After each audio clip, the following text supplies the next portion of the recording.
വയനാട് വാകേരിയിൽ വീണ്ടും വന്യജീവി ആക്രമണം. കരികുളത്ത് ശ്രീനേശന്റെ ഫാമിലെ പന്നികളെ വന്യജീവികൾ ആക്രമിച്ചു.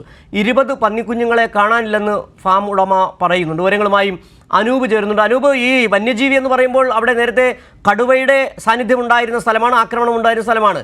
ഏത് വന്യജീവിയാണെന്ന് സംബന്ധിച്ച് സ്ഥിരീകരണം വനംവകുപ്പ് നൽകുന്നുണ്ട്. കടുവയാണ് എന്ന് സംബന്ധിച്ച് അതോ പുലിയാണോ എന്ന് സംബന്ധിച്ച് എന്തെങ്കിലും വിവരങ്ങൾ ലഭ്യമാകുന്നുണ്ടോ? ഇത് കടുവയുടെ ആക്രമണം തന്നെയാണ് എന്നതാണ് പ്രധാനമായും അതിന് കാരണം. പാടുകൾ ഉൾപ്പെടെയുള്ളവ വനംവകുപ്പ് ഉദ്യോഗസ്ഥർക്ക് സ്ഥിരീകരിച്ചിട്ടുണ്ട്.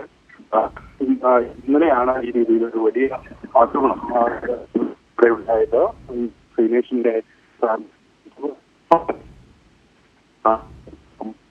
വയനാട് വാകേരിയിൽ വീണ്ടും കടുവയുടെ ആക്രമണമെന്ന സംശയം ഉയരുന്നു. പന്നിഫാമിൽ ആക്രമണമുണ്ടായി.